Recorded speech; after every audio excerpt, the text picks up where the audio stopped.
ऊंट की बद्दुआ। एक जमाने की बात है, एक गांव में जमाल नाम का एक मालदार आदमी रहता था।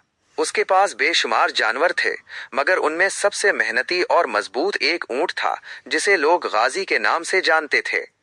गाजी दिन रात वजन ढोता, दूर दराज सफर करता, गर्म रेत पर चलता और मालिक का हर हुक्म मानता था। लेकिन जमाल का दिल सख्त था।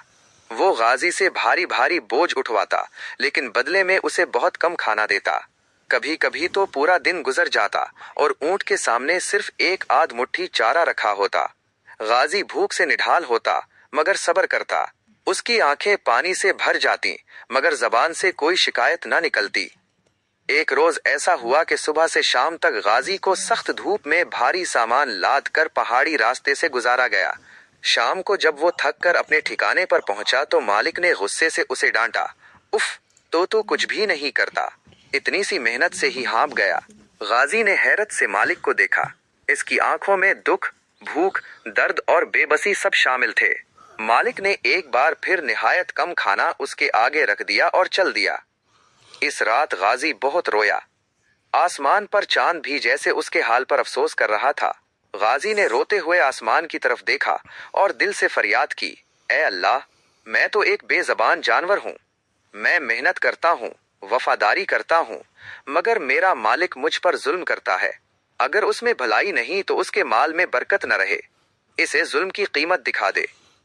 ऊंट की फरियाद आसमान ने सुन ली। वक्त गुजरता गया, मगर जमाल के नसीब बदलने लगे। सबसे पहले उसका तिजारती सौदा घाटे में हुआ, फिर दूसरा, फिर तीसरा। चंद ही महीनों में उसकी दौलत कम होने लगी। इसकी फसलें खराब हुईं, उसके जानवर बीमार पड़ने लगे। लोग कहने लगे, जमाल, तो पहले बहुत अमीर था, तुझे क्या हुआ? मगर जमाल के पास कोई जवाब न था।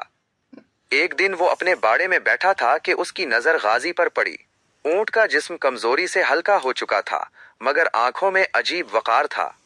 जमाल के दिल में एकदम ख्याल आया, कहीं ये सब इस बेजबान पर जुल्म का नतीजा तो नहीं। वो फौरन गाजी के पास आया, उसके सर पर हाथ फेरा।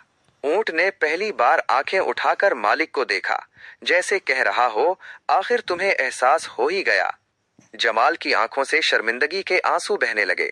उसने कहा, गाजी, मैंने तेरे साथ बहुत जुल्म किया, मुझे माफ कर दे।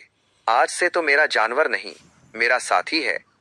उसने उस दिन से ऊंट की खिदमत शुरू कर दी, उसे अच्छा खाना दिया, बोझ कम लगाया और हर जगह उसका ख्याल रखा। कुछ ही अरसे में जमाल के हालात भी बेहतर होने लगे। किस्मत ने फिर से उसका साथ देना शुरू कर दिया।